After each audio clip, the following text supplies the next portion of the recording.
দলে দলে যুবকরা আমার সাথে মুসাফা করতে আসতেছে। আমি তো খুশিতে বাগ বাগ, এমন আমার খুব গ্রহণযোগ্যতা হয়েছে, ভাইরাল হয়ে গেছি, এরা আইসে দেহা সাক্ষাৎ করতে। পরে শুনি যে এরা আমার সাথে ভক্ত হয়ে মুসাফা করতে আসে না, ওরা রাত্রি আমারে মারবে, তাই দিনের বেলা ভালো করে চিনতে আইছে যে মাইরটা জাগা মতো পড়ে, একজনের মধ্যে আর একজনের মাইরে না বসি। আজকে মিনিমাম 10,000 মানুষ হয়েছে, এ আমারে মারবে, আর কেউ আসবে মারতে, আর কেউ আসে মার দেখতে আসবে, এভাবে লোক ভরে গেছে। এই যে নিক্সন চেয়ারম্যান এমপি, ও আমার পাশে ছিল সেদিন। ও সে সময় এমপি হয় না, ওই এমপি হওয়ার আগের বছর, সেই নির্বাচনের বছরই ওর নির্বাচনও করে দিলাম সেখানে অজের মধ্যে। আমি বললাম যে ভাই আপনারা 18 সিজন কারা কারা একটু হাত দেখাবেন, তা দেখাচ্ছে না লজ্জাতে। আমি কোনো ভয় নেই, লজ্জা শরমের কিছু নেই, আমি একটু দেখতে চাচ্ছি কারা যান। দেখলাম যে 8 আনা লোক 18 সিট। চন্দ্রপাড়া যান কারা কারা, তা দেখলাম 6 আনা। এই 8 আর 6 14 আনা ওরা, আর আমার কারবালা পার্টিতে 2 আনা। আমি গেছি 18 সিট ওই পাশে সদরপুর, জায়গার নাম হলো বাবুরসর মাদ্রাসা। 15-16 বছর আগে, সে সময় ইয়াং মানুষ তো, ওই ইয়াং বক্তাদের যে স্বভাব, আমারও সে স্বভাব ছিল না তা না। আসলে এই জন্যই বলি যে মন্ত্রী হওয়ার জন্য, উপদেষ্টা হওয়ার জন্য, যোগ্য পদে বসার জন্য পরিমাণ মতো বয়স লাগবে। কতক্ষণ পাঙ্কু পুঙ্কু চ্যাংড়া ম্যাংড়া ওই জায়গা বসাই দিলি কাজ হয় না। গ্রাম্য বাংলায় চ্যাংড়ার ফলে বাছুর বাঁচে না, ঠিক কিনা? বয়সের সাথে সবকিছু। আল্লাহ তাআলা কোন নবীকে 40 বছর আগে নবুয়তি দেয় নাই। কারণ কি? নবীদেরকে রুহের জগৎ থেকে পড়ায় পাঠাইছে, তারপরে 40 আগে নবুয়তি দিল না। কেন দিল না? 40 আগে বয়স আটে না, এর আগে হলো আইডিয়ে মার্কা বুদ্ধি। সামনে বাচ্চা গুতোইয়ে ফেলাই দিতে হবে, পরে যে গুততি গুততি নিজেও খালের মধ্যে পড়ে যাবে না, তা মনে থাকে না। কতক্ষণ? এজন্য বয়সের সাথে পদের সাথে সম্পর্ক।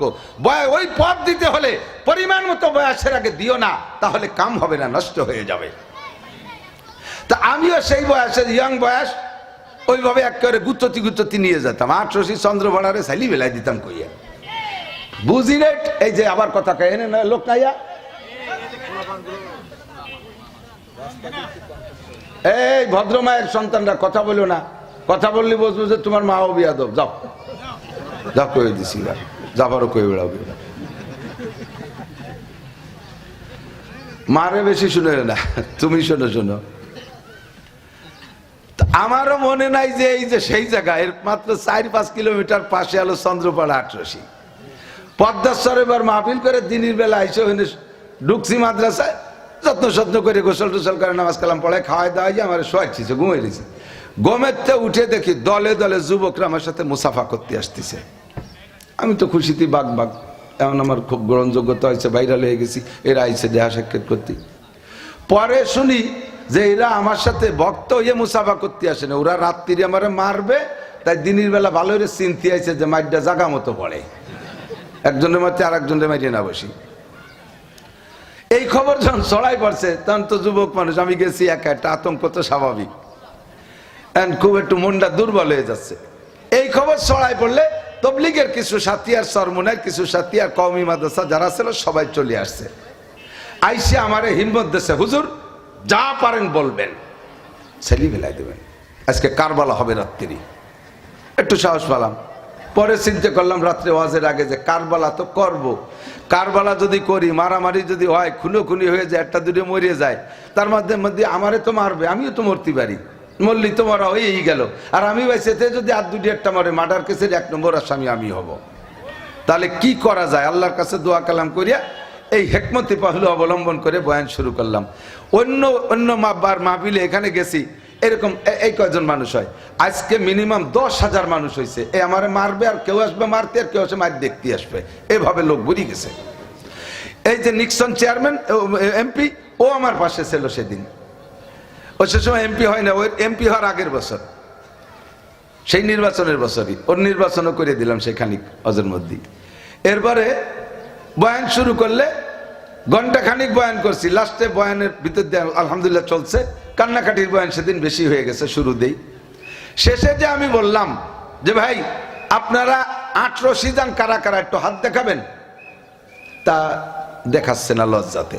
আমি কোনো ভয় নেই, লজ্জা শরমের কিছু নেই, আমি একটু দেখতে চাচ্ছি কারা যান। দেখলাম যে 8 আনা লোক 8 রশিদ। চন্দ্রপাড়া যান কারা কারা, তা দেখলাম 6 আনা। এই 8 আর 6 14 আনা ওরা, আর আমার কারবালা পার্টিতে 2 আনা। আমি জাস্ট বাছাই করে বললাম, আপনারা যারা 8 রশি যান, 8 রশির পিসাব কি নামাজ পড়তে বলে? বলে হ্যাঁ। চন্দ্রপাড়া পিসাব? বলে হ্যাঁ। রোজা রাখতে বলে, হজ করতে বলে, জাকাত দিতে বলে, পর্দা করতে বলে, হালাল খাইতে বলে, সুদ ছাড়তে বলে, ঘুষ ছাড়তে বলে, মসজিদে যাইতে বলে, জিকির করতে বলে? বলে হ্যাঁ বলে। সবগুলো যখন তারা বলে আমি বললাম থ্যাংক ইউ, 1 নম্বর পীরে 8 রশি চন্দ্রপাড়া।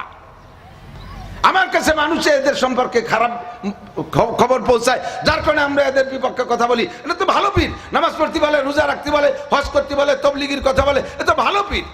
যখন বলছি ভালো পীর, ওরা স্লোগান শুরু হয়ে গেছে, নাসির সাহেব জিন্দাবাদ, নাসির সাহেব জিন্দাবাদ। দিনই আমারে মুর্দাবাদ কে মিছিল দিতে এখন আমার মিছিল দেয়।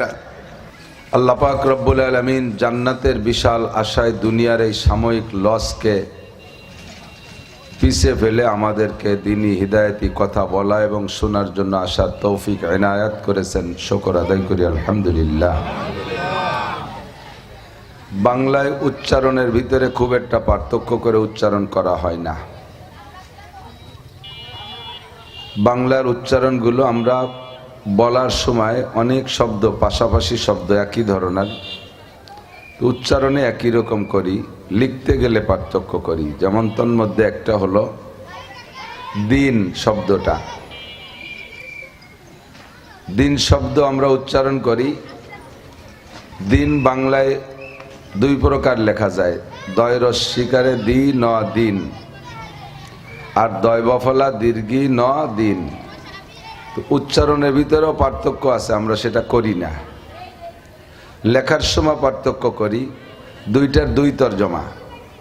দয় রস্বীকারে দি আর ন দিন মানে রাত দিন, এই দিন। আর দয় বফলা দীর্ঘি ন দিন মানে ধর্মদিন। তো উচ্চারণের কাছাকাছি হিসেবে বলি যে আল্লাহ পাক রব্বুল আলামিন ধর্ম দিনের মোহাব্বতে দিনের বেলায় আমাদেরকে দুনিয়ার কাজ ফেলে রেখে আসার তৌফিক দিয়েছেন। যে কাজের ভিতরে বর্জন যত বেশি, সে কাজের থেকে অর্জনও তত বেশি। কিছু ত্যাগ না করলে কিছু অর্জন হয় না। দুনিয়া সাময়িক, কিছুক্ষণের জন্য এবং নগণ্য, সাধারণ। আল্লাহ পাক নিজেই বলেন, قد أفلح من تزكى وذكر اسم ربه فصلى بل تؤثرون الحياة الدنيا والآخرة خير وأبقى। তোমাদের স্বভাব যেটা দেখি সেটা হলো ক্ষুদ্র, নগণ্য, সাময়িক। 3টে শব্দ দেখি, ক্ষুদ্র, নগণ্য, সাময়িক। দুনিয়াকে তোমরা প্রাধান্য দিয়ে থাকো দিনের মোকাবেলায়, আখিরাতের মোকাবেলায়। যেই দিন আর আখিরাত কি, ওয়া ইন্নাদ দিন ওয়া ইন্নাল আখিরাতা লাহিয়াল হায়াওয়ান। আখিরাতি হলো চিরস্থায়ী, চিরকালের জন্য। ওয়াল আখিরাতু খায়রুন ওয়া আবকা। আর আখিরাত ভালো এবং চিরস্থায়ী। খেয়াল করতে হবে সবাই। এই পোলাপানগুলোরে একটু এন্ডে কন্ট্রোল করে, এন্ডে হাঁটবে, তারা হাঁটার জায়গা হাঁটবে, কিন্তু আওয়াজ করবে না, এই জন্য কন্ট্রোল করো। আল্লাহ যাকে ক্ষণস্থায়ী বলে তার চাইতে অল্পক্ষণ আর থাকে না, খেয়াল করি।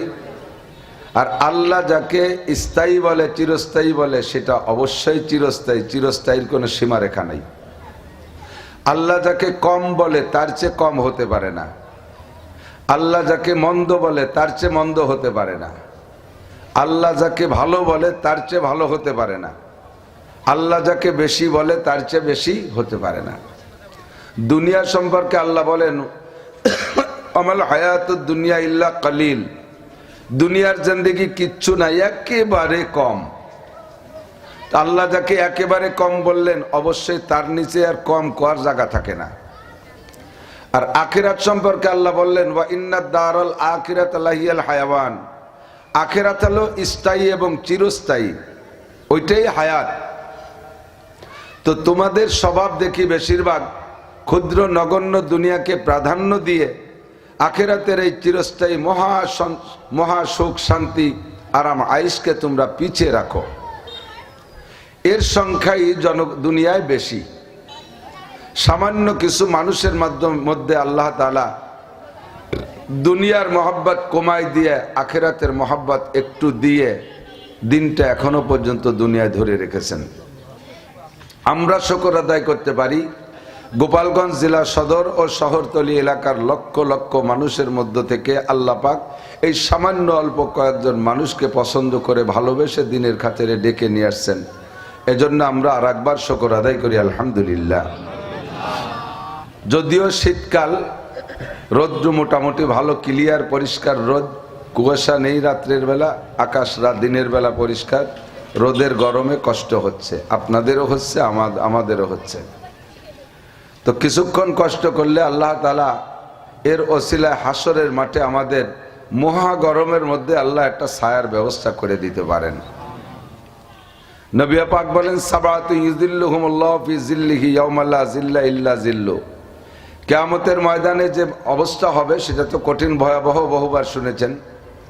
ছোট্ট করে একটা কথাই বলি, সেটা হলো সূর্যটা মাথার থেকে মাত্র 1 মাইল উপরে হবে।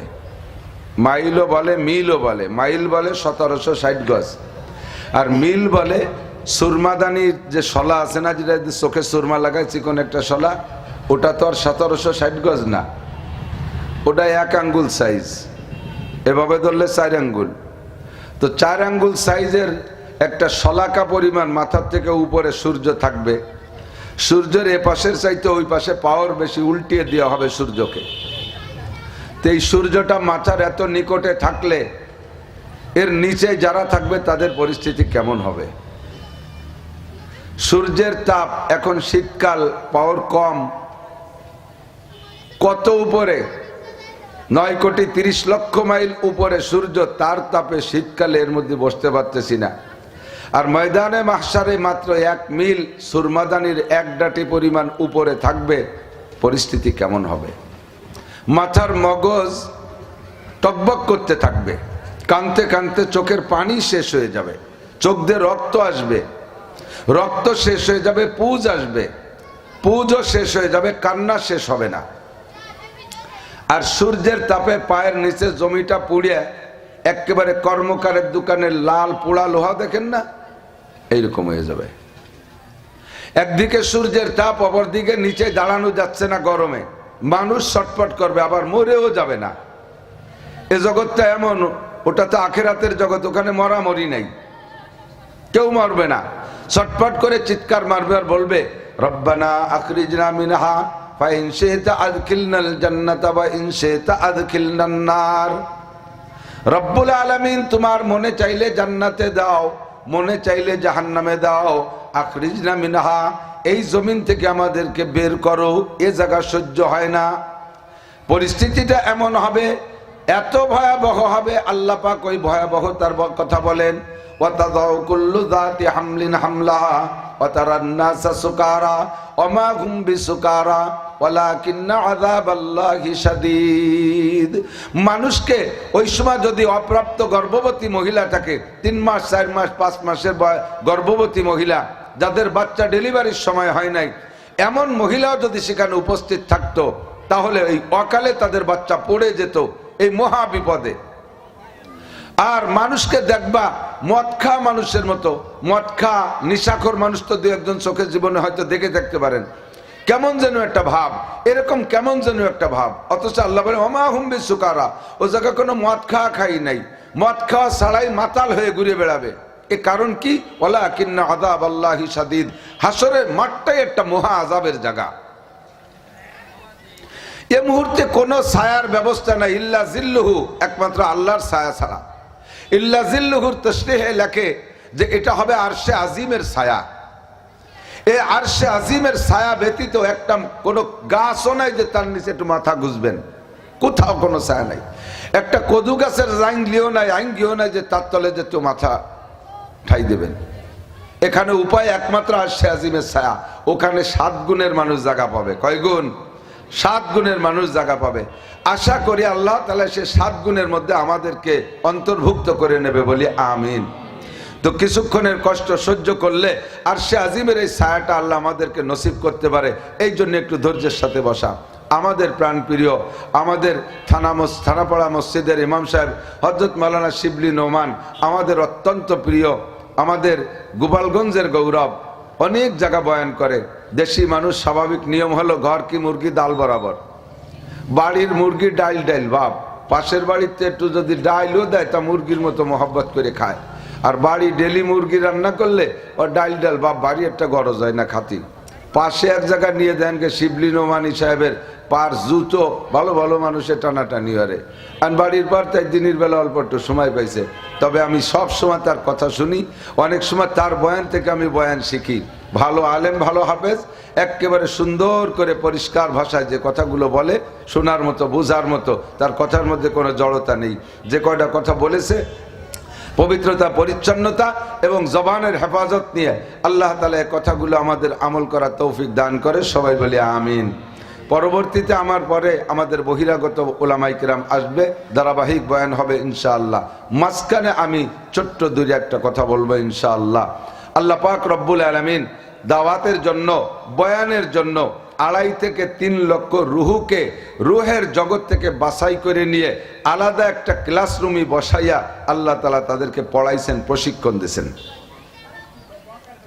যে জামানার মানুষ যেমন হবে আল্লাহর তো জানা আছে, কোন জামানায় কেমন মানুষ পাঠানো উচিত, সেইভাবে রুহকে আল্লাহ ক্লাসিফিকেশন করে আল্লাহ তাআলা পার্থক্য করে সেই সময় সেই জাতীয় রুহগুলো দুনিয়ায় পাঠাইছে।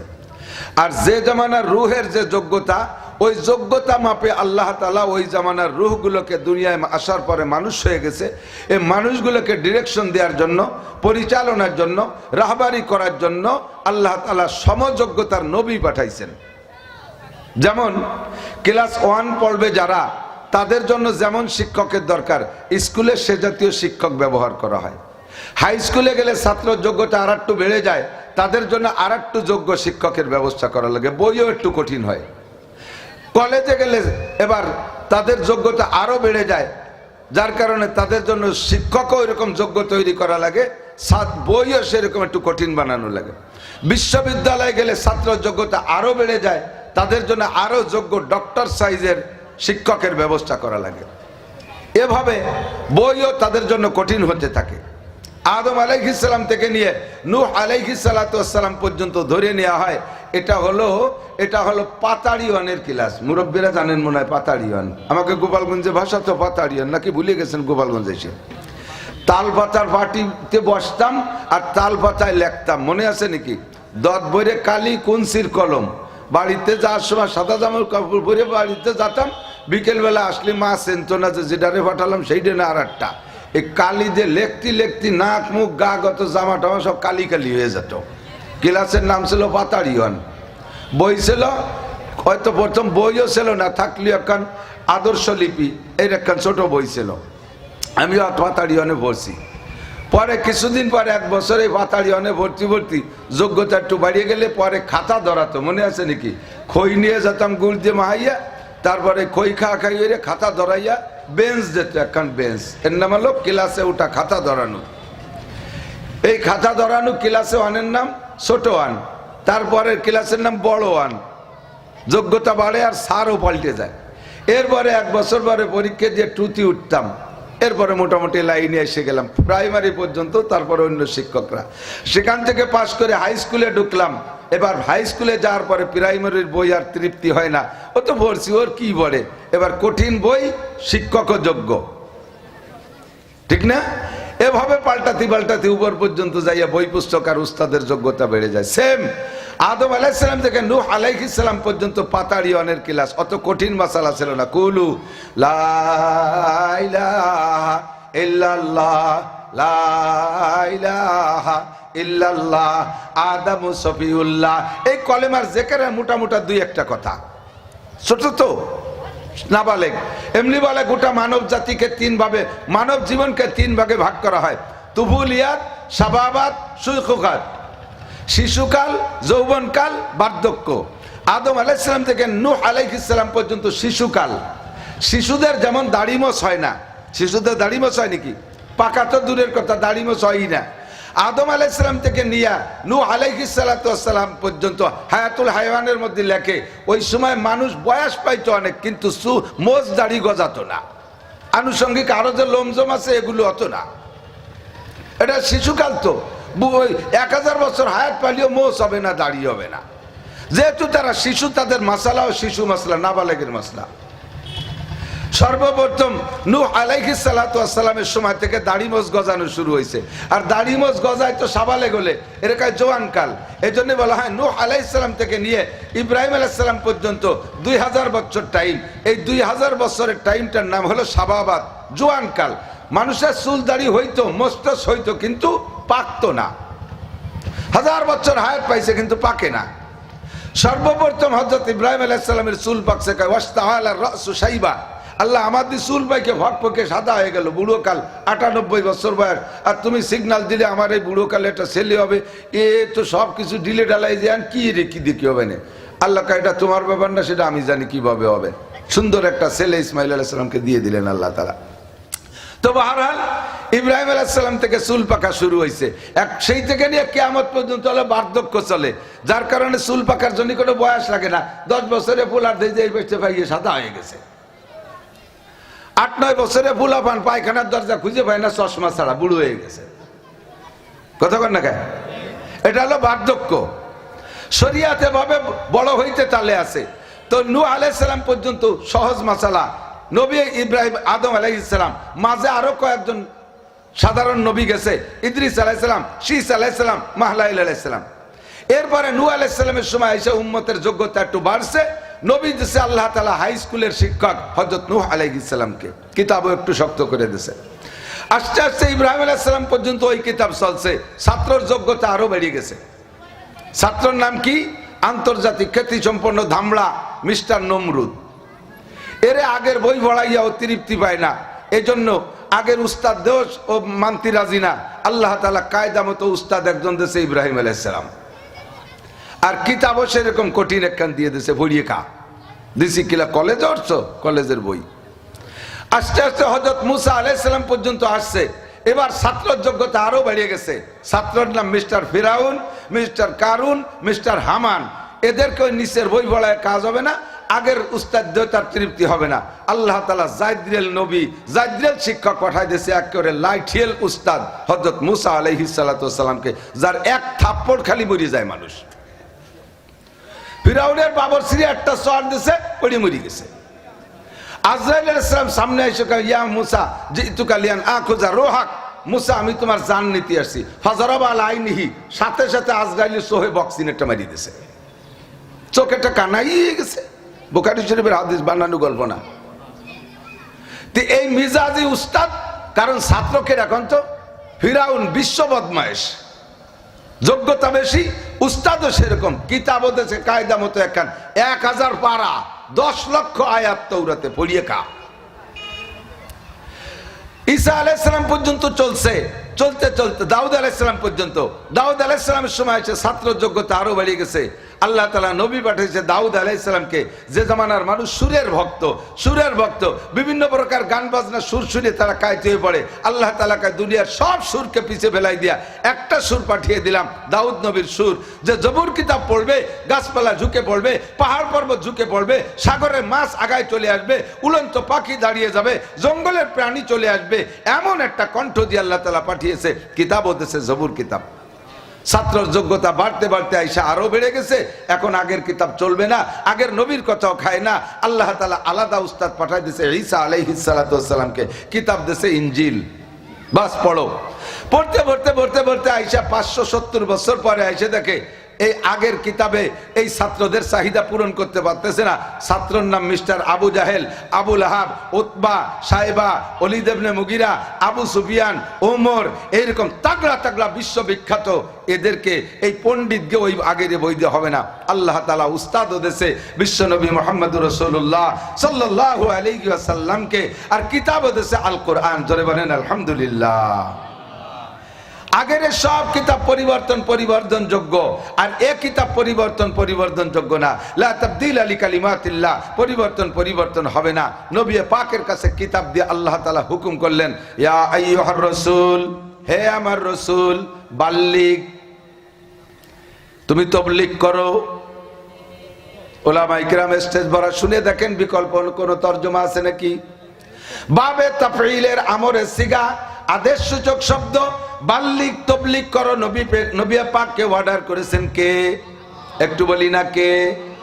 আল্লাহ পাক অর্ডার করেছেন নবী পাককে, বাল্লিগ, তাবলীগ করো। কি তাবলীগ করব? আল্লাহ কয় মা উনজিলা ইলাইকা মির রাব্বিক, আলিফ লাম মিম যালিকাল কিতাবু লা রাইবা ফীহি থেকে নিয়ে সূরা নাসের সিন পর্যন্ত, মা উনজিলা ইলাইকা মির রাব্বিক আই জামিউ মা উনজিলা ইলাইকা মির রাব্বিক, তোমার রবের পক্ষ থেকে যাহা পেয়েছো আর যা পাইবা সব উম্মতের কাছে পৌঁছাইবা। লজ্জার কারণে কোনো কথা গোপন রাখবা না, ভয়ে কোনো কথা গোপন রাখবা না, সব কথা উম্মতের কাছে পৌঁছাইয়া দিবা।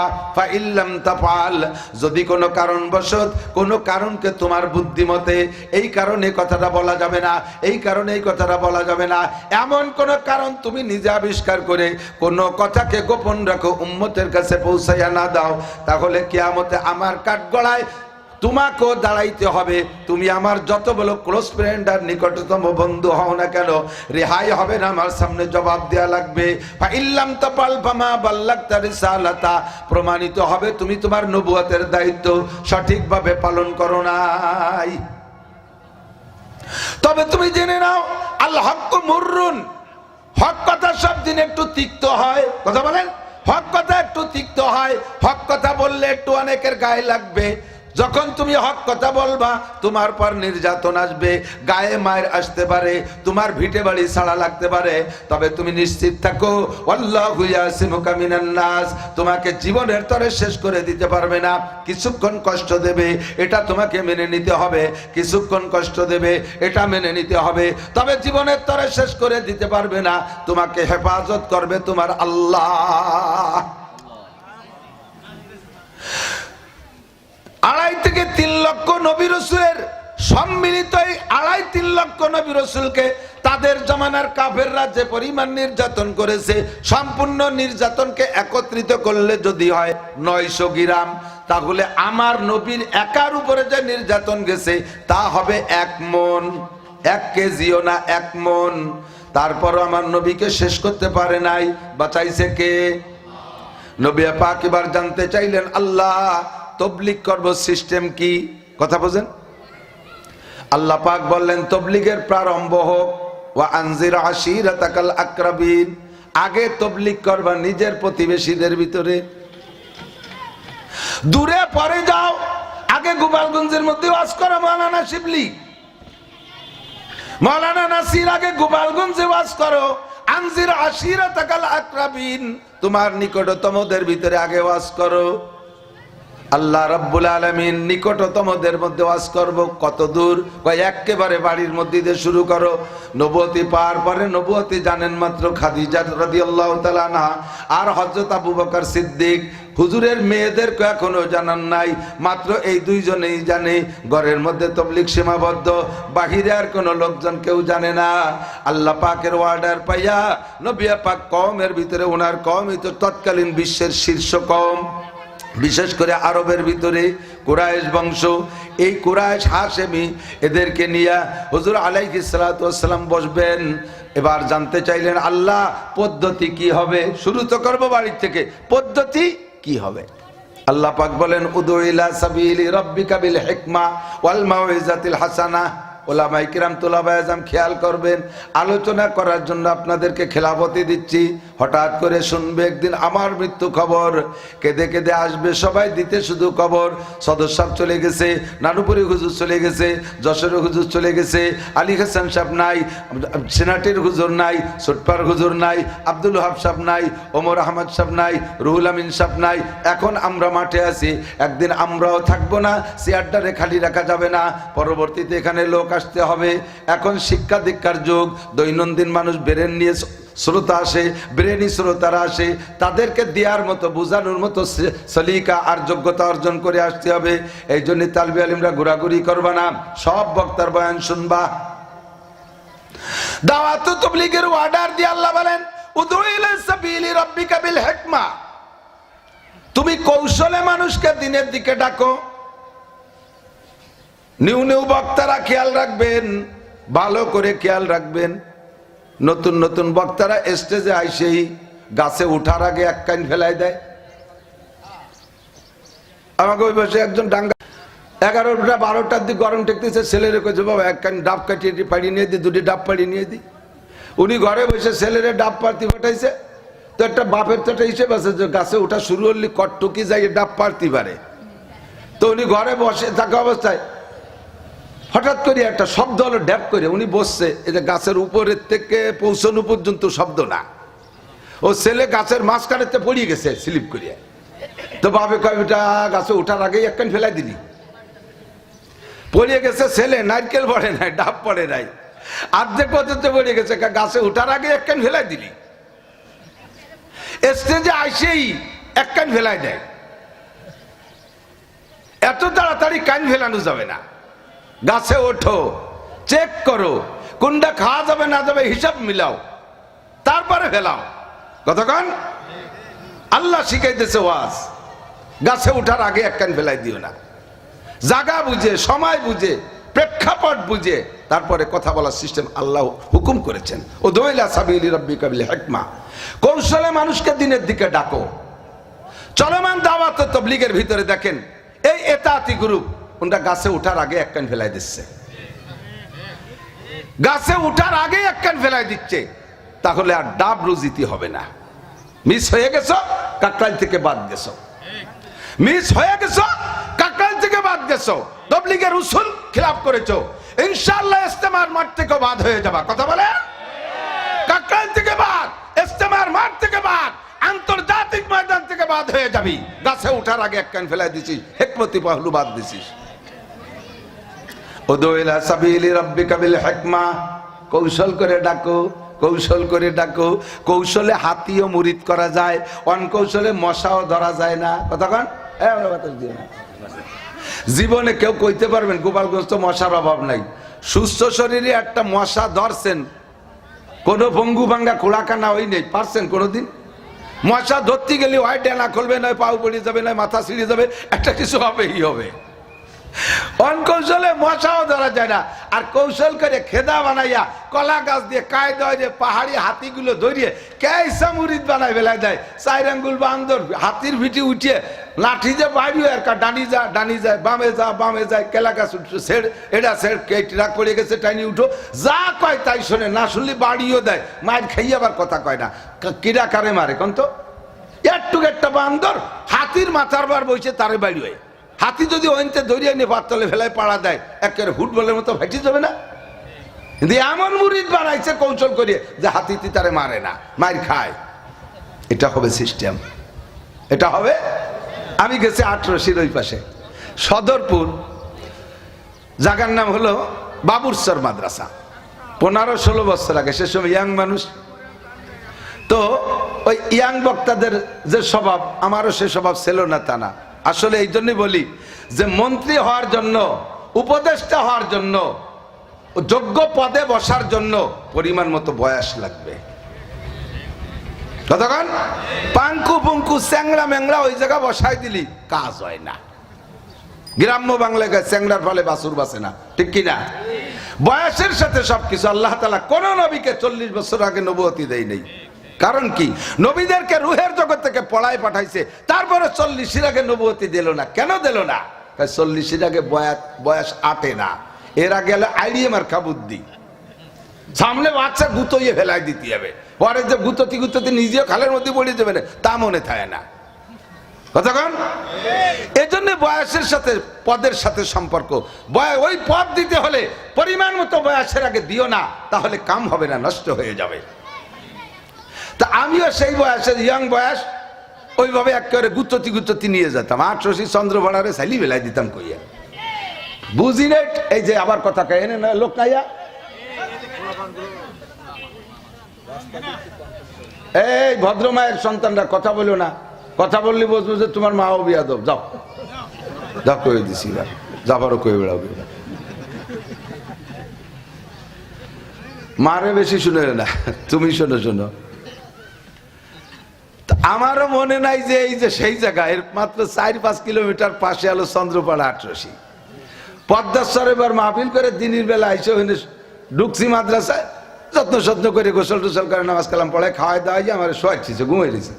গমেতে উঠে দেখি দলে দলে যুবকরা আমার সাথে মুসাফা করতে আসতেছে। আমি তো খুশিতে বাগ বাগ, এমন আমার খুব গ্রহণযোগ্যতা হয়েছে, ভাইরাল হয়ে গেছি, এরা আইসে দেহা সাক্ষাৎ করতে।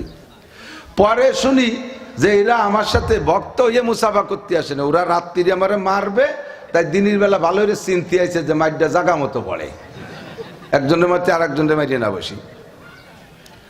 এই খবর যখন ছড়াই পড়ছে তখন তো যুবক মানুষ, আমি গেছি একা, একটা আতঙ্ক তো স্বাভাবিক, খুব একটু মনটা দুর্বল হয়ে যাচ্ছে। এই খবর ছড়াই পড়লে তবলিগের কিছু সাথী আর সরমুনার কিছু সাথী আর কওমি মাদ্রাসা যারা ছিল সবাই চলে আসছে।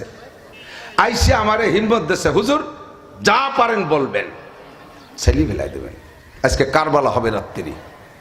একটু সাহস পেলাম। পরে চিন্তা করলাম রাত্রে ওয়াজের আগে যে কারবালা তো করব, কারবালা যদি করি, মারামারি যদি হয়, খুনোখুনি হয়ে যায়, একটা দুটো মরিয়ে যায়, তার মধ্যে মধ্যে আমারে তো মারবে, আমিও তো মরতে পারি, মরলি তো মারা হয়েই গেল। আর আমি বাইসেতে যদি আর দুটি একটা মারে, মার্ডার কেসের 1 নম্বর আসামি আমি হব। তাহলে কি করা যায়? আল্লাহর কাছে দোয়া কালাম করিয়া এই হেকমতি পাহলু অবলম্বন করে বয়ান শুরু করলাম। অন্য মাহফিলে এখানে গেছি, এরকম এই কয়জন মানুষ হয়, আজকে মিনিমাম 10,000 মানুষ হয়েছে। এ আমারে মারবে, আর কেউ আসবে মারতে, আর কেউ আসে মার দেখতে আসবে, এভাবে লোক ভরে গেছে। এই যে নিক্সন চেয়ারম্যান এমপি, ও আমার পাশে ছিল সেদিন। ও সে সময় এমপি হয় না, ওই এমপি হওয়ার আগের বছর, সেই নির্বাচনের বছরই ওর নির্বাচনও করে দিলাম সেখানে অজের মধ্যে। এরপরে বয়ান শুরু করলে ঘন্টা খানিক বয়ান করছি, লাস্টে বয়ানের ভিতর দিয়ে আলহামদুলিল্লাহ চলছে, কান্নাকাটির বয়ান সেদিন বেশি হয়ে গেছে শুরু দেই। শেষে যে আমি বললাম যে ভাই আপনারা 18 সিজন কারা কারা একটু হাত দেখাবেন, তা দেখাচ্ছে না লজ্জাতে। আমি কোনো ভয় নেই, লজ্জা শরমের কিছু নেই, আমি একটু দেখতে চাচ্ছি কারা যান। দেখলাম যে 8 আনা লোক 18 সিজ। চন্দ্রপাড়া যান কারা কারা, তা দেখলাম 6 আনা। এই 8 আর 6 14 আনা ওরা, আর আমার কারবালা পার্টিতে 2 আনা। আমি জাস্ট বাছাই করে বললাম আপনারা যারা 18 যান, 18 পীর সাহেব কি নামাজ পড়তে বলে? বলে হ্যাঁ। চন্দ্রপাড়া পীর সাহেব? বলে হ্যাঁ। রোজা রাখতে বলে, হজ করতে বলে, জাকাত দিতে বলে, পর্দা করতে বলে, হালাল খাইতে বলে, সুদ ছাড়তে বলে, ঘুষ ছাড়তে বলে, মসজিদে যাইতে বলে, জিকির করতে বলে? বলে হ্যাঁ বলে। সবগুলো যখন তারা বলে আমি বললাম থ্যাংক ইউ, 1 নম্বর পীর এই 18 চন্দ্রপাড়া। আমার কাছে মানুষে এদের সম্পর্কে খারাপ খবর পৌঁছায়, যার কারণে আমরা এদের বিপক্ষে কথা বলি। এটা তো ভালো পীর, নামাজ পড়তে বলে, রোজা রাখতে বলে, হজ করতে বলে, তবলিগির কথা বলে, এটা তো ভালো পীর। যখন বলছি ভালো পীর, ওরা স্লোগান শুরু হয়ে গেছে, নাসি সাহেব জিন্দাবাদ, নাসি সাহেব জিন্দাবাদ। দিনই আমার মুর্দাবাদ কে মিছিল দিতে এখন আমার মিছিল দেয়। এখন আমি কইলাম ভাই পীর সাহেব তো নামাজের কথা বলে, কিন্তু পীর সাহেবের ওখানে কি নামাজের প্রশিক্ষণ হয়? কয় যে না, প্রশিক্ষণ অত মানুষকে কিভাবে দিবে, শিক্ষা দেবে? আমি এটাও পীর সাহেবের দোষ না। টঙ্গীর ইজতেমায় 1 কোটি মানুষ হয়, ও জায়গায় নামাজ শিক্ষা দেওয়া যায় না। চরমুনার পীর সাহেবের ওখানে 50 লাখ মানুষ হয়, ওখানেও নামাজের শিক্ষা দেওয়া যায় না। এ জায়গায় শিক্ষা দেওয়ার জায়গা না। এ জায়গায় 18 চন্দ্রপাড়া প্রচুর মানুষ আপনারা যান, ও জায়গায় শেখানো যায় না। তবে একটা কথা মনে রাখেন, নামাজ শিখা ছাড়া আমল করা যায় না, নামাজ শিখা ছাড়া পড়া যায় না। আল্লাহ নবী বলেছেন সল্লু কামা রাআইতুমুনি উসাল্লি, আমারে যেমন নামাজ পড়তে দেখে এরকম নামাজ পড়ো, নবী বলেছেন। আর নবী বলেছেন আম্মা মানে জিবরাইল ইয়ামাইন, আমি মেরাজের থেকে নামাজ নিয়ে আসছি, কিন্তু এই নামাজ আমি পড়তে জানতাম না, আমারে জিবরাইল 2 দিন ইমামতি করে নামাজ শিখাই দিয়ে গেছে। তা নবীরও যদি জিবরাইলের কাছ থেকে নামাজ শিখা লাগে, সাহাবায়ে কেরামের যদি নবীর কাছ থেকে নামাজ শিখা লাগে, আপনারা যারা পীর সাহেবের কাছে যান, আপনাদের কি নামাজ শিখা লাগবে কি লাগবে না? তো বললো যে জি হুজুর জি। আর বললাম নামাজ ছাড়া বেহেশতে যেতে পারবেন না, একথা সত্যি না মিথ্যা? 1 লক্ষ পীরের কাছে মুরিদ হলে পীর বাঁচাইতে পারবে না যদি মুরিদের আমল নামায় নামাজ না থাকে। কথা কন? আউয়ালু মা ইহাসাবু বিহিল আবদু ইয়াউমাল কিয়ামাতিস সালাহ, কিয়ামতের মাঠে সর্বপ্রথম নামাজের জিজ্ঞাসা হবে। কাজেই আপনার এই নামাজটা শিখে পড়ার দরকার আছে না নাই? বলে যে আছে। তো এতদিন তো পীর সাহেবের কাছে গেলেন, আপনার পীর শতভাগ ভালো পীর, পীর সাহেবের কাছে গেলেন কিন্তু পীর সাহেব ব্যস্ততার কারণে শিখাইতে পারে নাই, এই নামাজ কি শিখা দরকার? বলে জি দরকার। আমি বললাম যে বলে আমারে তাহলে আমারে আপনারা উস্তাদ হিসেবে বানায় নেন, আমার মাসিক বেতন সেই সময় লাখ তিনিক টাকা ছিল, যেভাবে কামাই করি 3 লাখ টাকা পাই, তা আমারে লাখ তিনিক টাকা দেবেন বেতন, আপনারা এই কয়জনকে নিয়ে আমি বসবো, সারা বছর নামাজ শিখাবো, পারবেন বেতন দিতে? বলে না হুজুর এত বেতন, আমাকে হুজুরির বেতনই 600 টাকা, এত বেতন দেবো কোন যাইতে? আমি বললাম যে বেতন দেওয়া লাগবে না, বিনা বেতনে উইদাউট ইন্টারেস্ট বিনা পারিশ্রমিক একটা দল নামাজ শিখায়, ওযু শিখায়, গোসল শিখায়, খাওয়া শিখায়, শোয়া শিখায়, দস্তরখান, ঢিলা কুলুক, মিসওয়াক, অল এভরিথিং শিক্ষা দেয় একটা দল নিজের খাইয়া। এ দলরে আপনারা চেনেন? ওই মাঠে জিজ্ঞেস করছি চেনেন? কয় যে চিনি। কোন তো কারা? কয় তবলিগ। ওরাই কই হচ্ছে, কয় তবলিগ। আমি বললাম একটা টাকাও দেয়া লাগবে না, তাদেরকে কোনো পয়সা করি দেয়া লাগবে না, খাইতেও দেয়া লাগে না, বাড়ি এসে তারা নামাজ শিখে দিয়ে যায়। আর এদের কাছে নামাজ শিখতেও বড় মজা, এরা রাগারাগি ফাঁকাফাঁকি করে না, এরা মারামারি করে না, এরা গন্ডগোল ফাসাদ করে না। সে সময় এরা এতাতিরা গন্ডগোল শুরু করিনি, এদের মেলা পরে শুরু আছে। তাই কইতে পারলো সুবিধে পেলাম, তা এগে কাছে যে কি নামাজ শিখা যাবে? বলে জি যাবে হুজুর। আমি বললাম শর্ত আছে, হেকমত কাটাচ্ছি, শর্ত আছে, আপনি এদের কাছে যে তবলিগীতে নামাজ শিখে আসি আবার আপনার পীরের কাছে কিন্তু মুরিদ ঠিক থাকবেন, মুরিদ দিতে ক্যান্সেল হতে পারবেন না। ওরা তো আরো খুশি, থ্যাংক ইউ হুজুর, আমার ধন্যবাদ দিয়ে টিয়ে আমি বললাম যে তাহলে এখানে নাম লিস্টি হোক, কারা কারা যাবেন। পুরো মাঠ তশকিল হয়ে গেছে, পুরো মাঠ দাঁড়ায় গেছে, কয় হুজুর নাম লেখেন, সবাই যাব। 500 লোক ওই জায়গা থেকে তবলিগি গেছে, 500। ওরা যাই আমারে ফোন দিয়েছে, হুজুর আমি পঞ্চগড়, আমি ঠাকুরগাঁও, আমি পীরগঞ্জ, আমি বীরগঞ্জ, আমি রংপুর, আমি কুড়িগ্রাম, আমি কিশোরগঞ্জ, আমি টাঙ্গাইল, আমি কক্সবাজার, আমি টেকনাফ, আমি ফটিকছড়ি, আমি খাগড়াছড়ি, আমি ভোলা, আমি সাতক্ষীরা, আমি শ্যামনগর, আমি কালিঞ্চি, আমি টাংরাখালী, আমি ভ্যাটখালী, আমি মুন্সিগঞ্জ, এ সারা বাংলাদেশ ছড়াই গেছে। আমি বললাম চিল্লে কয়টা? কয় একটা দিতে এসে 3টে লেহায় ফেলাইছি। বলেন না সুবহানাল্লাহ, আল্লাহু আকবার। এরপরে বললাম তোমার চিল্লে শেষ কইরা তুমি ডাইরেক্ট ওই ব্যাডিং বুডিং সহ তোমার পীর সাহেবের সাথে আগে মুসাফা করবা, দোয়া নিয়ে পরে বাড়ি যাবা। কয় যে হুজুর আর কোয়া লাগবে না, কার সাথে মুসাফা হতে হবে? ওই শয়তানের বাড়ির দিকে জীবনও পাও বাড়াবো না। যারা আইছে আমারে মারতে, তারা এখন যার পক্ষে মারতে আইছে এবার তারে শয়তান কয়। ও জায়গায় যদি আমি গ্যাঞ্জাম করতাম, মারামারি করে আসতাম, কি ফায়দা আমার ছিল? একটা মানুষ উঠে আনতে পারতাম না, কথা কোন ঠিক না? এর নাম হলো উদু ইলা সাবিলি রাব্বিকা বিল হিকমা ওয়াল মাউইজাতিল হাসানা। মানুষকে দিনের দিকে ডাকো হিকমত দিয়ে, কৌশল করে, মিষ্টি ভাষায় ডাকো। যে বয়ান মানুষে খায় ওই বয়ান তাদের ভিতরে দাও, ফজিলতের বয়ান বেশি করো। ইমামে আহমদ ইবনে হাম্বল মুহাম্মদ রাহমাতুল্লাহ আলাইহি বলেন তাসাহালনা বিল ফাজাইল ওয়া তাহাক্কাকনা বিল মাসাইল। মানুষে ফজিলতের ভক্ত, ফজিলতের ভক্ত, ছোট্ট আমলে মোটা ফজিলত কইলে লোভ করে। এই জন্য ফজিলত বলো, বলতে বলতে ফজিলতের সাবজেক্টে যদি বাড়া ছাড়াও করে বেলায় যাও, বেশি অতিরঞ্জিত করো, তাও অনুমতি আছে ফজিলতের ব্যাপারে। তবে তাহাক্কাকনা বিল মাসাইল, মসলার ব্যাপার বলার ব্যাপারে একেবারে গুনিয়ে গেতে হিসাব রাখবা। অজুর ফরজ 4টে, এ জায়গা 4.5 কবা না। অজু ভাঙ্গার কারণ 7টা, এ জায়গা 6টা কবা না। নামাজের ফরজ 13টা, ও জায়গা 13.5টা বলতে পারবা না। ও জায়গা মাপ ঠিক রাখবা। ফজিলত বলার ব্যাপারে একেবারে বাড়াইয়া আকাশ জুড়িয়ে দাও, তাতেও কোনো দোষ নাই। এক ওয়াক্ত নামাজ জামাতে পড়লে আপনার আমল নামায় 527 নামাজের সব লেখা হইয়া যায়। ফজিলত কও, একটা সুন্নতের পর আমল করলে যুবক আমার দিক তাকাও, তুমি যদি 1 কোটি টাকা দিয়ে কোনো বিরাস কেনা যায়, 1 কোটি টাকা যদি কোনো বিরাসের দাম থাকে, এই 1 কোটি টাকা দিয়ে বিরাস কিনেছো। 1 লক্ষ টাকায় যদি কোনো পেস্ট কিনতে পাওয়া যায়, লাখ টাকায় দিয়ে পেস্টও কিনেছো।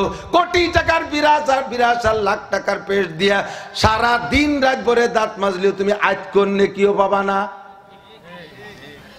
আশাল গাছের একটা ডাল মাপ মতো মেসাক সাইজের কাইটা এ পাশ থেকে এ পাশে $1 শেয়ার দেওয়ার সঙ্গে সঙ্গে নবী পাক বলেন ফালাহু আজরু মিয়াতি শহীদ, তাকে 100 শহীদের সওয়াব দেওয়া হবে।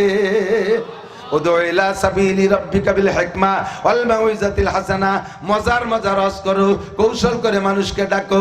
হাকিমুল উম্মাত আশরাফ আলী থানভী রাহমাতুল্লাহ আলাইহি, আমার দিক থেকে ভারতের ভিতরে বেদাতি একটা গ্রুপ আছে, সৈয়দ আহমদ বেরেলভির গ্রুপ। এই বেরেলভি পন্থী যারা, তারা আপনাদের আমাদেরকে কাফের মনে করে। যেমন ওই যে চট্টগ্রামের সুন্নি পার্টি, মাইজভান্ডার পার্টি, তারা নিজেকে সুন্নি কয়, আগাগোড়া কোনো জায়গায় সুন্নত নাই, তারা হইছে সুন্নি। আর আমরা সুন্নতের বাগড়ি বাঞ্জে ঘুরি, আমাকে কয় ওহাবি। তাদের নজরে আমরা কাফের, আমরা বেঈমান। এই বেরেলভি গ্রুপ একটা জানে যে বেরেলভিদের বিপক্ষে, শুনতেছেন, মনে রাখবেন, আর এক জায়গায় যে বলবেন সব কথা কিতাবে পাবেন না। বেরেলভিরা জানে এই ভারতের ভিতরে ওহাবিদের সবচেয়ে বড় লিডার হলো আশরাফ আলী থানভী, সদস্য হুজুরি পিসাব। এই থানভী বড় কাফের।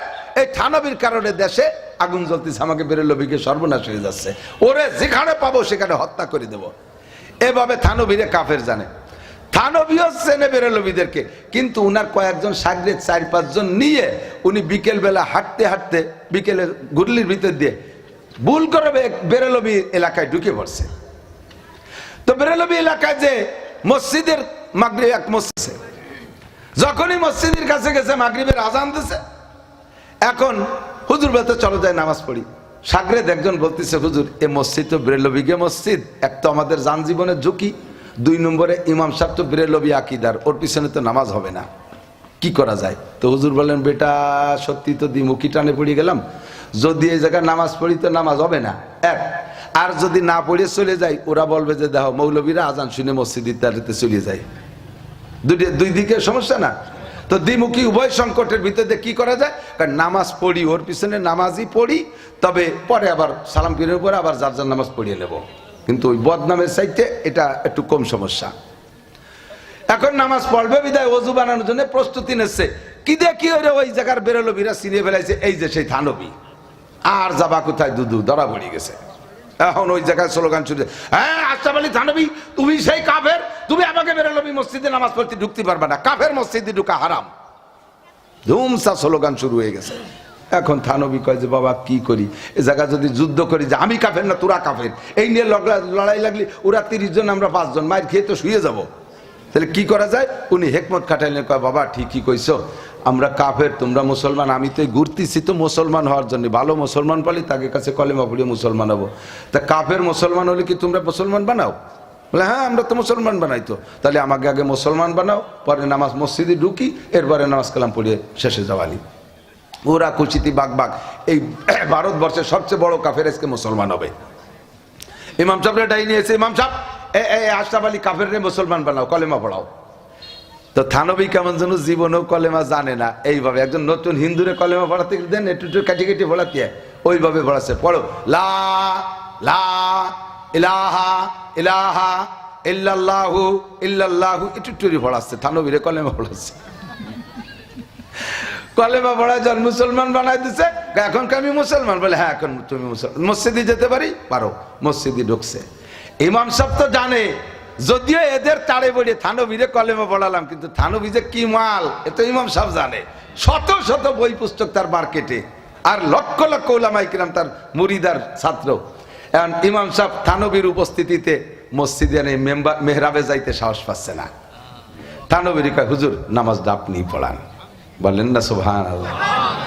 কাফের হওয়ার কারণে মসজিদে ঢুকতে পারে না, আর এখন কৌশল খাটাইয়া শুধু মসজিদ না মেম্বারে ইমামের জায়গা মেহরাব পর্যন্ত ঢুকে গেছে, সুন্দর করে কিরাত পড়েন। কিরাত যখন পড়ছে মুসল্লিরা আল্লাহ, নব মুসলিম এত ভালো কিরাত কি রে পড়লো, হ্যাঁ এটা সেই নব মুসলিম না।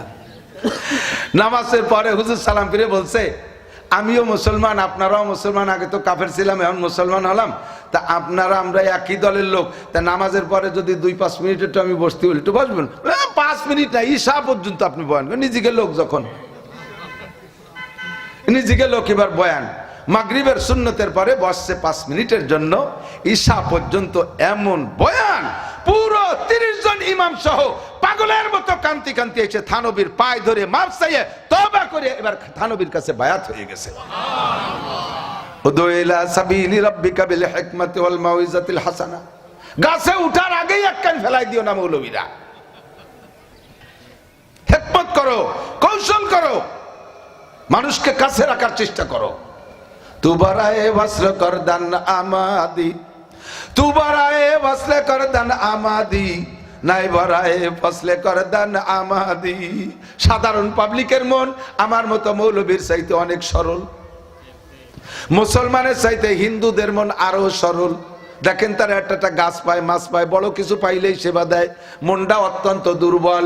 ওদেরকে যদি সহজে বুঝে আনা যায়, ওরা অল্পের মধ্যে বুঝে ফেলে। ওরা পাগলামি সাগলামি করে না, অল্পের মধ্যে বুঝে ফেলে। আমি তখন উদয়পুর মাদ্রাসায় পড়াই। সন্ধ্যাকালে দেখি এক মহিলা 5 কেজি জিলাপি নিয়ে আইছে। আইসা আমার কয়, বাবা আমার ছেলেটা মুমূর্ষ ছিল, আমার ছেলের জন্য বাংলাদেশে সব চিকিৎসা নিয়ে শেষ হয়ে গেছে, এরপরে ছেলেটা সুস্থ হয় না, ডাক্তাররা কইছে মারা যাবে। বাবা নিয়ে গেলাম মন্দিরে যাইয়া আমাদের দেবদেবীর সামনে সপর্দ করে দিলাম। বাবা দেবদেবীর কাছে সবর দিয়ে করলাম, ভগবান তুমি আমার ছেলেরে বাঁচাও, ভিক্ষা দাও। আমার ছেলে তাতেও সুস্থ হয় না। এখন প্রায় জীবনের শেষ মুহূর্তে ইন্ডিয়া নিয়ে ঘুরে আনছি, তারাও কয় বাঁচবে না। এরপরে আইসা আমি মসজিদে, তোমাদের এই মসজিদে ঢুকে আমি মসজিদের মধ্যে সিজদা দিয়ে তোমাদের আল্লাহকে বলছি, আল্লাহ সব জায়গাতে ব্যর্থ হয়ে গেছি, আমার ছেলেটারে তোমার কাছে রেখে গেল। তুমি যদি আল্লাহ সত্য হয়ে থাকো আমার বাবারে সুস্থ করে দাও। হুজুর পরের দিনের থেকে আমার ছেলে সুস্থ। এখন আমার ছেলে পূর্ণ সুস্থ, আমার ছেলে ইনকাম করে বেড়ায়। আমার পূর্ণ ইয়াকিন সব দেবদেবী ব্যর্থ, একমাত্র আল্লাহ। এই আল্লাহ আমি মান্যত করেছিলাম, আল্লাহ মুসলমানদের আল্লাহ, তুমি যদি আমার ছেলের সুস্থ করে দাও তাহলে তোমার এই মসজিদের মুসল্লিদের 5 কেজি জিলাপি দেবো। বাবা আমি সেই জিলাপি নিয়ে আসছি, একটু রাখো, যদি না রাখি মহিলাটা মন খারাপ হবে। আমি বললাম কাকি ঠিক আছে রেখে যান, আমরা খাবো। দোয়া করি আল্লাহ পাক আপনাকে আপনার ছেলের হিদায়াত দিক। এই যে তাদের একটা আকীদা, মনটা এত নরম, ওরা দুনিয়ার সুখ শান্তির জন্য সব জায়গা করে, যে জায়গায় পক্ষে পায় সে জায়গায় ঝুঁকে পড়ে, ওদের মন খুব নরম। এরকমই মুসলমান সাধারণ পাবলিকের মন আলেমদের চাইতে সুন্দর, মনটা বড় ফ্রেশ আছে। শুধু আমরা বুঝাইতে ব্যর্থ, আমরা বুঝাই আনতে পারতেছি না। আমরা আইসেই একচোটে একেবারে গলা কাটা করে দেই, কচু কাটা করে দেই। পরবর্তী বক্তা যারা আসছেন সকলকে আমার এটা ডিরেকশন থাকবে, সুন্দর করে হেকমতি পহলু অবলম্বন করেন। থানবী রহমাতুল্লাহ আলাইহি ফতোয়া দিতেন। ভারতের ভিতরে এক নাস্তিক ছিল ওই থানা ভবন এলাকায়। এই নাস্তিক মানে আল্লাহ মানে না, আল্লাহ নাই। আপনারা বলেন আল্লাহ আছে? কয়জন? কুল হু আল্লাহু আহাদ। কয়জন? আল্লাহ কার কাছে ঠেকা? আল্লাহুস সামাদ। কার কাছে? যারা আর একজনের কাছে ঠেকা তারা আবার উপাসনা পায় কি হইরে? বছরে একবার রং উঠে যায়, মিস্ত্রিদের রং দিতে হয়। এত বড় দুর্বল যে নিজের গার রংটাও ঠিক রাখতে পারে না। বছর শেষ হতে হতে আত্মাও দুর্বল হয়ে যায়, পিছন যে বাঁশ ঢুকে দিয়ে 3 পাশে 3 ইঞ্চি বাঁধিয়ে রাখতে হয়। নিজেই এত দুর্বল, আমারে কি উপকার করবে? কতক্ষণ আমার আল্লাহুস সামাদ, আল্লাহুস সামাদ। নাস্তিক আল্লাহ মানে না। এখন পুরো এলাকায় প্রসিদ্ধ হয়ে গেছে ওই নাস্তিক। হুজুররাও ওর সাথে তর্কে পারে না। যে হুজুররা নিয়ে বসে সেই হুজুর ফেল করে। এখন ওরে দেখলি বাজারের মধ্যে হুজুররা সরি সরি চলে, সাক্ষাৎ করে না। একদিন এক হুজুর কয় যে এর জ্বালায় বাজার ছাড়িয়ে দেবো, এর তো একটু সাইজ করা দরকার, আমরা তো পারলাম না, তাহলে জায়গা মতো পাঠাই। ওই হুজুর যাইয়া ওই নাস্তিককে ধরছে, ভাইজান আপনার জ্বালায় তো 8 বাজারই বন্ধ হয়ে গেল, মৌলবীরা রাস্তাঘাটে আসা শেষ, আপনি একটা জায়গা একটু ঘুরিয়ে আসবেন, আপনি তো আল্লাহরে পান না, ওই জায়গা গেলে আল্লাহরে পাবেন। তো উনি কয় যে কোন জায়গা? কয় যে আশরাফ আলী থানবীর কাছে। তো ওই লোকরে পাঠাইছে আশরাফ আলী থানবীর কাছে। আশরাফ আলী থানবী সেই সময় উনি পাগড়ি পরতেন, সুন্দর করে এরকম গরমকালে পাগড়ি একটা বান দিয়ে বসে কিতাব দেখতেছে, ফতোয়া দেখতেছে। এর মধ্যে এই নাস্তিক যে তোর সালাম কালাম কাশপাত কিছু নেই, যাইয়েই হ্যাঁ মৌলবী তোমার নাম আশরাফ আলী? কয় জি ভাইজান। কয় তো তুমি এই গরমের মধ্যে এত বড় খেতা বাঁধতে বসে রয়েছো কে মাথায়? এটা তো খেতা না, এটা পাগড়ি। কলা রাসূলুল্লাহ আলাইকুম বিল আমাইম ফাইন্না সুন্নাতুল মালাইকা। নবী বলছেন পাগড়ি পরো, আমি নবীর সুন্নত হিসেবে পড়ছি। খোলো। ও তো আল্লাহ মানে না, নবী মানে না। দেখো প্রকৃতি কত সুন্দর, প্রাকৃতিক চুল, প্রকৃতির বাতাস, এ মাথায় লাগলি মাথাটা এয়ার কন্ডিশনের মতো ঠান্ডা থাকে। আর তোমরা মৌলবীরাই মাথায় মোটা খেতা বাঁধে মাথা গরম হয়ে রাখো, খোলো। তো থানবী রহমাতুল্লাহ আলাইহি বলতেছেন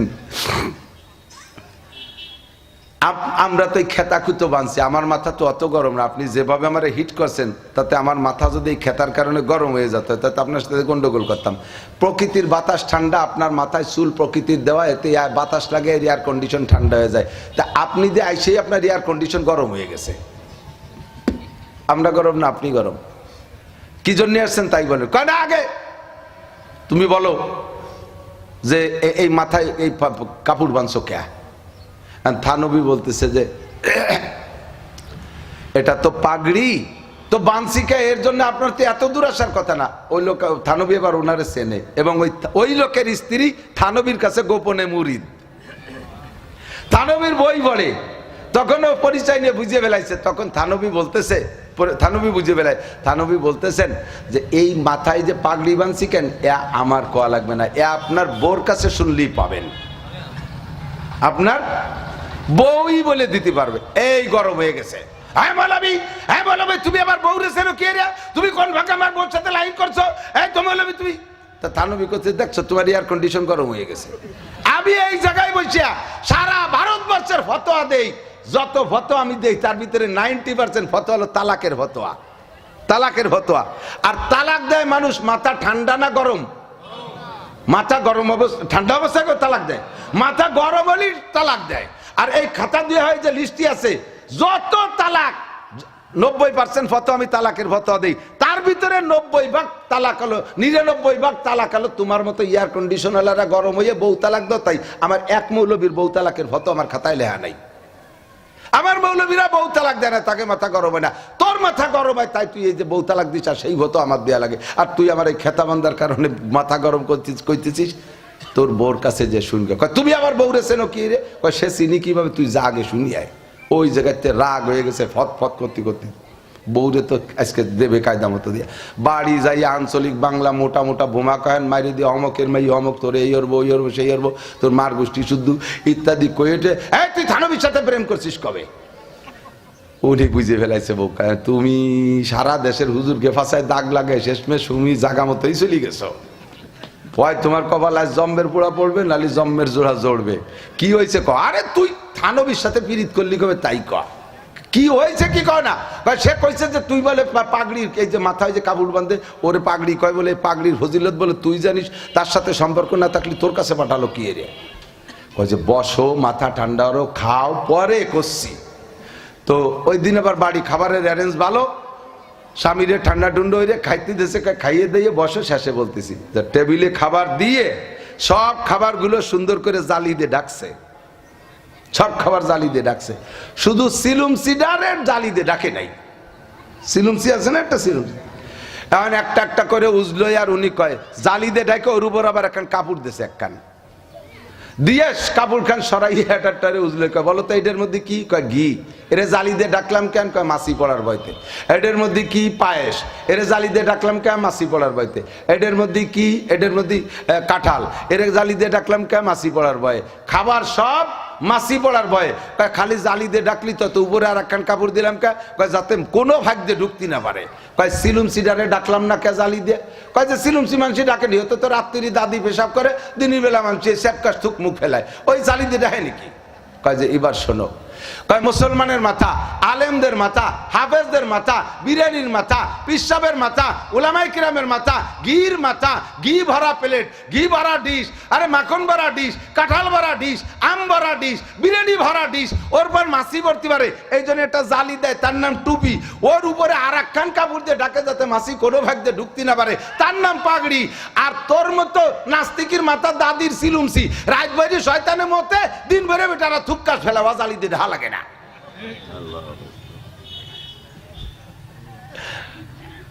বুঝছো এবার পাগড়ি কি জন্য বাঁধে? দাও খাও, এবার খাও। কয় যে পরে খাবো, আগে থানবীর কাছে যাই আসি। কান্তি কান্তি চলে গেছে, যাই পাও জড়াই দাও, আস্তাগফিরুল্লাহ আস্তাগফিরুল্লাহ, আমারে কলেমা পড়ায় দেন, লা ইলাহা ইল্লাল্লাহ মুহাম্মাদুর রাসূল। कामेले घर खाके गिरत जरशावद ना के सर सर बुर्दे खाके स्तरशावा उसे कारे बारे गौहर आवारात अजिया सोए बरसर आवारात गर्त संगे खराओ मरमर बुद्धि चुबा साहेब दिल रसी गौहर छवि अल्लाहु আকবার আরে বাংলাদেশের পীরকে কাছে বছরের পর বছর যাও মুরিদ হয়ে আইসা গোপালগঞ্জে পীরের নামে সাইনবোর্ড লাগাইয়া ব্যবসা করো মনে করো পীরের কাছে মুরিদ হইছো বলে ধনী হচ্ছ ব্যবসায় উন্নতি হচ্ছে হতে পারে দুনিয়ায় উন্নতি হইতে পারে তোমার আখিরাতকে তুমি ধ্বংস করে দিচ্ছ যেই পীরের কাছে মুরিদ হইলে সুন্নতি দাড়ি মুখে আসে না যেই পীরের কাছে মুরিদ হওয়ার পরে মাথায় পাগড়ি আসে না যেই পীরের কাছে মুরিদ হওয়ার পরে নিয়মিত নামাজি হওয়া যায় না যেই পীরের কাছে নারী আর পুরুষের অবাধ বিচরণ হয় যেই পীরের কাছে গেলে হিদায়াতের কথা নাই শুধু দুনিয়ার ধান্দাবাজি কথা আল্লাহর কসম ওইটা কামেল পীর হইতে পারে না আর আল্লাহ ওয়ালা কামেল পীর তাহাজ্জুদ ওয়ালাদের সোহবতে গেলে নাস্তিক ও আস্তিক হইয়া যায় নাস্তিক ও আস্তিক হইয়া যায় কথা বলেন ঠিক কি ঠিক না আল্লাহু আকবার এইজন্য উদু ইলা সাবিলি রাব্বিকা বিল হিকমা ওয়াল মাউইজাতিল হাসানা হিকমতার কৌশল দিয়ে মিষ্টি মিষ্টি সুন্দর কথা দিয়ে মানুষকে দিনের দিকে ডাকবা এইটা হলো আল্লাহ পাকের হুকুম এইটাই হলো তাবলীগী উসুল এইটাই হলো তাবলীগী উসুল কথা বলেন কি সুন্দর আমাদের বাড়ির কাছে তাবলীগ আইছে আমি আব্বার সাথে মলন ঘুরছি ওই মলনের আমলে মসজিদি তাবলীগ আইছে বিকেল বেলা আমি তো ছোট মানুষ আমি গরুর দ্বারে গেলি গরুতি টের পাই যে এই পাঙ্কু পুঙ্কু ভুলা পানেরটা আইছে আমারে আমি খেদাই বাইলি হইতে আটে না জায়গায় দাঁড়ায় খালি সে ধানের তলা খুঁজে খায় আব্বা গেলি দৌড় দেয় পরে আব্বা আমার সরাই দিয়ে নিজেই ঘুরোচ্ছে মলন এর মধ্যে তবলিগ আলারা আইছে বেলা তো চলে গেছে আব্বা তো নামাজি মারেন মসজিদে নামাজ পড়বে আসরে পরে মিলা এখন এই সময় আইসে তবলিগ আলারা আইসে বাড়ির ধারে আইসে তো গাছতে আছে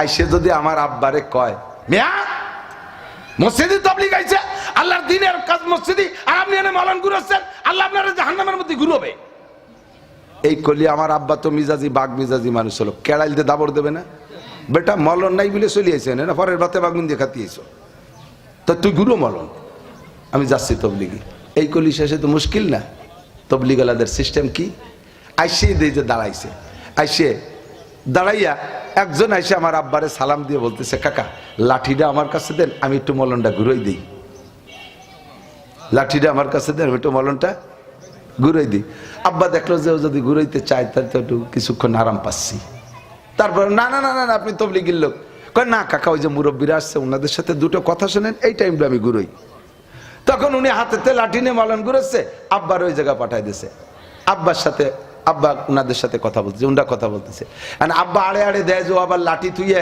মলন বাদ্যে দাঁড়ায় না তাই তা দেয় যে আব্বার চাইতে জোরে ঘুরোচ্ছে আর আব্বা ওই জায়গা গল্প লম্বা বানাই দিয়েছে যে আমি একটু জিরেই ও ঘুরোতি তাও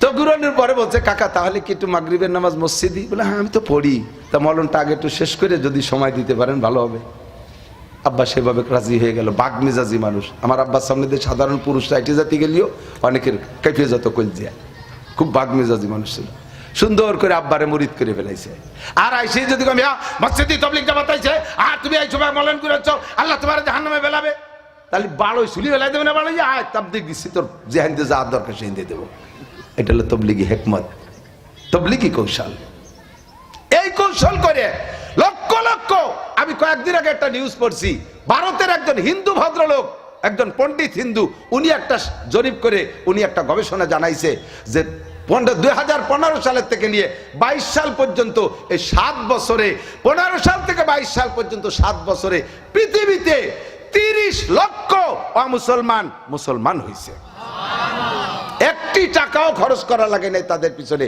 একটি কানা করিয়া পয়সা খরচ করা লাগে নাই শুধুমাত্র মুসলমানদের তাহজিব তামাদ্দুন আদব আদর্শ হিকমত দেখাইয়া তারা মুসলমান বানায় নেছে আর এই 7 বছরে সারা পৃথিবী জুড়ে হিন্দু বুদ্ধ খ্রিস্টান ইহুদি নাসারা সম্মিলিত সকলে চেষ্টা চালাইয়া হাজার হাজার কোটি টাকা খরচ করে মাত্র 30,000 মুসলমানকে ধর্মান্তরিত করছে আমাদের কোটি কোটি টাকা চলে গেছে মানুষ পাইছি 30,000 আর তারা একটা টাকাও খরচ করে নাই শুধু মিঠে বয়ান দিয়ে 30 লক্ষ মানুষকে মুসলমান বানাই নিছে এটাই হবে তবলিগি উসুল।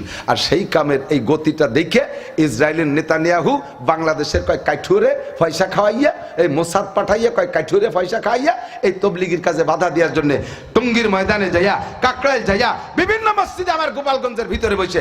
মিয়া আপনারা তো জানেন না, প্রথম যখন এই ঝামেলা হয় ধর্মমন্ত্রী আব্দুল্লাহ মিয়া থাকতে আমি নিজে ছিলাম, 5 জন ছিলাম। আমি ছিলাম, মৌলানা ফখরুল ভাই ছিল, মৌলানা মহিবুল হক সাহেব ছিলেন, কোট মসজিদের হাফিজ সাহেব ছিলেন, আর মৌলানা আনিস সাহেব সম্ভবত।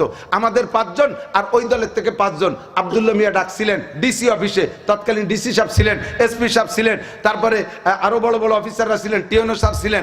এর ভিতরে বসে আব্দুল্লাহ মিয়া নিয়ে নিজে বললেন এই তবলিগের এই ঝামেলার ভিতরে আমি কত চেষ্টা করছি, এইভাবে ওয়াসিফের মধ্যে এই সিটারি পাইছি, অমকের মধ্যে এই দুর্নীতি পাইছি। তারা খালি ওয়াদা দেয়, মিথ্যে কথা বলে, যাই আর আমারে এসে বলে যে আমারে কয়জন মস্তান দেন, কাকরাইল মসজিদ দখল করতে হবে। আমি সেই থেকে ওয়াসিফরে বললাম, ওয়াসিফ তোর সাথে আমার বন্ধুত্বতা ছিল, আজকের থেকে চিরতরে ক্যান্সেল করে দিলাম। তুই কি মনে করিস যে আমি মস্তান পালি? আলেমুল আমারে মারার জন্য তুই আমার কাছে মস্তান চাইস, আর জীবনে করে দিন আমার বাসায় আসবি না। এইভাবে ক্লিয়ার করে দেওয়ার পরে সে জায়গায় সবকিছু শুনে দিছি। এরপরে বললে আর কের কোনো কথা আছে? এই যে আমাদের উল্কা রবিউল, ও কাজে আমার কথা আছে। এসপি সাহেব তখন খুব গরম হয়ে গেছে, বলেন আপনার কথা আছে, আপনার কি আছে? আপনি লেখাপড়া কি জানেন? আপনি আলেম? কয় না আমি আলেম না। তা আপনি কি? আমি জেনারেল শিক্ষিত। জেনারেল কি পাস? MA pass.